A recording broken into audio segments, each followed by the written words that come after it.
기도하겠습니다.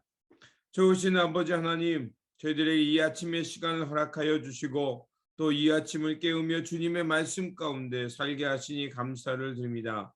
하나님, 우리와 날마다 성령으로 함께하여 주시고 그 성령님을 통해서 다시 한번 하나님의 선한 뜻, 또 하나님의 선한 역사를 향해 살아가는 저희들 되게 하여 주시옵소서. 그래서 성령님께서 이끄시는 그곳, 또 하나님께서 원하시는 그 삶을 그 성령님과 더불어 살아내는 우리의 모습이 되길 원합니다. 또한 아버지 하나님, 다시 한번 말씀을 통해서 우리의 삶이 이 땅에서 어떻게 경건하게 살아가야 하는지 깨닫게 하여 주시고 또 깨달은 바대로 실천함을 통해서 하나님 앞에서 온전하고 바르게 살아가는 우리의 모습이 되게 하여 주시옵소서. 우리 구주 예수 그리스도 이름으로 기도드립니다. 아멘. 오늘 우리에게 주신 말씀은 레위기 5장 14절에서 19절입니다. 여호와께서 모세에게 말씀하여 이르시되 누구든지 여호와의 성물에 대하여 부지 중에 범죄하였으면 여호와께 속건제를 드리되 내가 지정한 가치를 따라 성소의 세겔로 몇 세겔 은에 상당한 흠 없는 순양을 양떼 중에서 끌어다가 속건제로 드려서 성물에 대한 잘못을 보상하되 그것의 5분의 1을 더하여 제사장에게 줄 것이요 제사장은 그 속건제의 순양으로 그를 위하여 속죄한즉 그가 사함을 받으리라.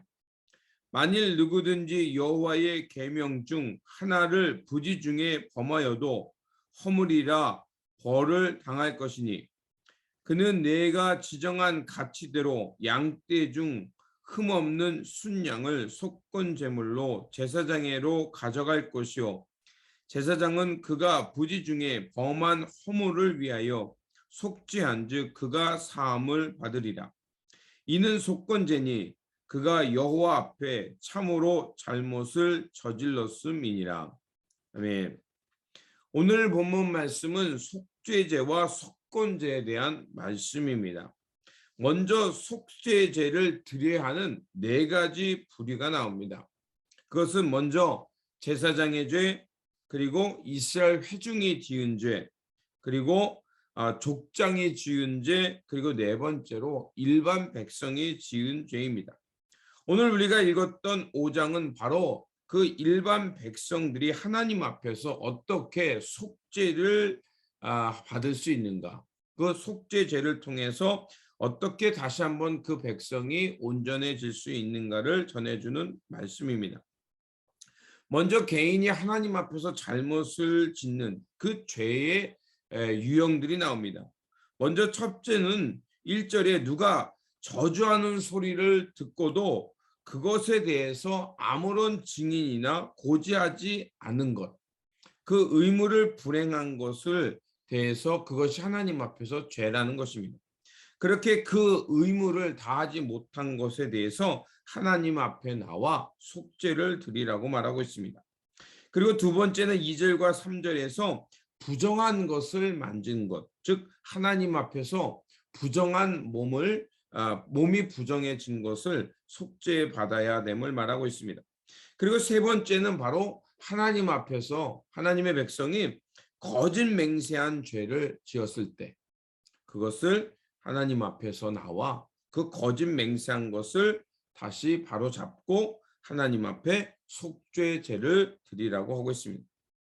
오늘날 개인주의가 강한 시대 속에서 다른 사람에게 간섭받는 것도 싫어하지만 다른 사람의 일에 간섭하는 것도 매우 싫어합니다. 하지만 우리가 잊지 말아야 할 것은 물론 개인주의를 우리가 개인의 어떤 프라이버시나 또 개인의 삶에 대해서는 존중을 해야 되지만 그러나 그 사회가 문제가 있을 때 특별히 어떤 타인이 어려움을 겪는 것 또 그 사람들이 애매히 고난받는 거에 대해서 외면을 하지 말라는 것을 이 말씀을 통해 알 수가 있습니다. 왜냐하면 우리가 어떤 사람이 어려움을 당하거나 또 그 거짓에 의해서 고통당할 때 그것을 외면하게 되면 결국 불의가 판을 치게 되고 공동체 전체가 병들기 때문에 그렇습니다. 결국 그렇게 문제가 생긴다는 것은 더 나아가서 하나님의 공동체가 깨지게 되고 하나님의 의가 훼손되기 때문에 그렇습니다. 그렇게 불의에 대해서는 우리가 침묵하지 말아야 되며 그 불의를 함께 해결할 수 있는, 그 함께 저항하고 해결할 수 있는 노력을 해야 할 것입니다. 그리고 부지 중에 부정한 것을 만졌을 때 하나님께 속죄를 드리라고 했습니다. 그 이유는 사람의 연약함을 인정하고 하루하루 조심하며 살라는 뜻이며 동시에 개인의 위생을 신경 쓰라는 것과 관련이 있는 것입니다. 그리고 거짓 맹세에 대해서 속죄제를 드리라고 했습니다. 그 이유는 거짓은 개인뿐만 아니라 공동체 전체를 병들게 합니다. 그렇게 거짓 맹세하거나 거짓말을 한다는 것은 결국 자신뿐만 아니라 공동체가 전체로 파괴될 수 있는 것이기에, 그래서 그런 규례와 그런 속죄 제사가 있다는 것은 바로 우리가 할 수 있는 최선을 다해서 거짓을 피하고 참말을 하면서 정직한 삶을 살라는 하나님의 뜻인 것입니다. 그렇게 우리가 날마다 말씀을 가까이 하면서 또 주님 하면서 주님의 말씀을 통해 우리의 삶을 비춰보는 이유는 바로 언행, 말과 행동이 하나님 앞에서 또 바르게 설 곳은 쓰고 또 고칠 것은 고쳐가면서 우리의 모습이, 우리의 성품이 바르고 정직해져서 하나님 앞에서 경건하게 살기 위한 노력인 것을 알아야 합니다. 그리고 7절에서 13절은 속죄 제물에 대한 규례의 말씀이 나옵니다. 속죄 제물은 수송아지, 순염소 그리고 암염소나 어린 암양을 드려야 했습니다. 그런데 이런 형편이 못 되는 사람, 그런 것들을 이런 것들을 웬만하면 이런 것들은 아무래도 부유한 사람 또 형편이 나은 사람들이 드릴 수 있는 속죄 제물이었습니다. 그렇게 어려운 사람이 속죄 제물을 드려야 할 때, 이런 것을 드리지 못할 때 하나님은 예외 조항으로 또 그들을 살피는 조항으로 비둘기를 바칠 수 있게 하셨습니다. 하나님께서 이렇게 다양한 방식을 주면서까지 한 사람도 예외 없이 하나님 앞에 속죄제를 드리라고 하신 이유는 무엇일까요? 바로 한 사람도 빠짐없이 하나님 앞에서 경건하게 살아가게 하기 위함이었습니다. 그렇습니다. 바로 한 사람도 빠짐없이 죄에서 그것을 바로잡고 깨끗하고 거룩하게 살아갈 때 바로 하나님의 공동체, 그 공동체가 하나님의 의롭고 평화의 공동체가 살아갈 수 있기 때문에 그렇습니다. 그리고 오늘 우리가 읽었던 14절 이후의 말씀은 속건제에 대한 규례입니다. 속건제를 히브리어로 아삼이라고 그럽니다. 아삼이라는 말 속에는 무슨 뜻이 있냐면 바로 죄, 또 어떤 guilty, 다른 사람에게 잘못한 것, 그리고 trespass, 범법을 행한 것, 그런 것들을 바로 해결한다는 뜻이 되어 있습니다. 그래서 이 속죄제는 하나님에 대한 어떤 수직적인 관계에서 회복이라면, 속건제는 인간관계 속에서 수평적인 관계 속에서 잘못된 그 죄를 회복하기 위한 제사인 것을 알 수가 있습니다. 우리가 하나님 앞에 범죄했을 때 하나님 앞에 나아가 속죄제를 드리고 그 하나님과의 관계를 회복한 것처럼, 이제 속건제를 통해서 내가 사람과 사람 사이에 살아갈 때, 또 공동체에 살아갈 때 내가 죄를 짓거나 또 어떤 일을 해를 입히거나 다른 사람의 영역에 침범함을 통해서 그 손해를 입혔다면 하나님은 이 속건제를 통해서 그에게 어떤 일정 부분 그 손해의 플러스 5분의 1을 더해서 배상하고 하나님 앞에서 제사를 드리게 했다는 것을 볼 수가 있습니다.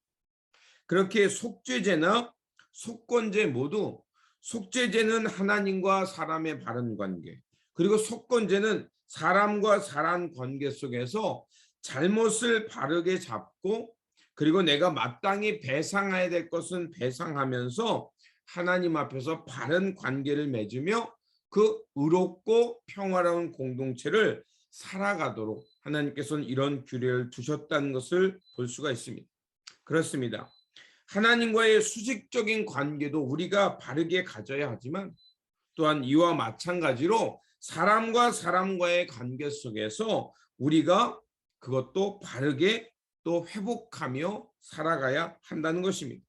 그래서 하나님 앞에 내가 잘못을 했다면 그것에 속죄제를 드리듯이 우리가 사람에게 해를 입히거나 손해를 입혔다면 그 관계를 회복하기 위해서 그 손해를 보상하고 그리고 그것을 그 사람에게 회복함을 통해서 바른 관계를 맺으며 하나님 앞에서 거룩하고 의롭게 살아가도록 하신 하나님의 깊은 뜻이 있는 것입니다.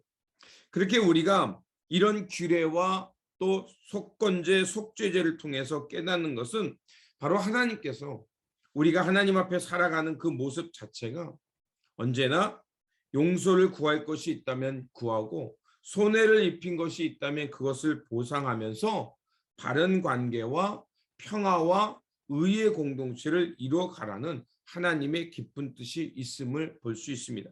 그렇게 우리가 우리의 삶 속에서 다시 한번 잘못한 일이 있다면 그것을 용서를 구하고 관계를 회복하고 해를 입힌 것이 있다면 그거에 대한 손해를 보상해 주면서 이렇게 하나님과 사람과 사람 관계 속에서 이렇게 온전하고 바른 관계를 통해서 이렇게 바르고 거룩하게 살아가는 삶이 되어야 할 것입니다.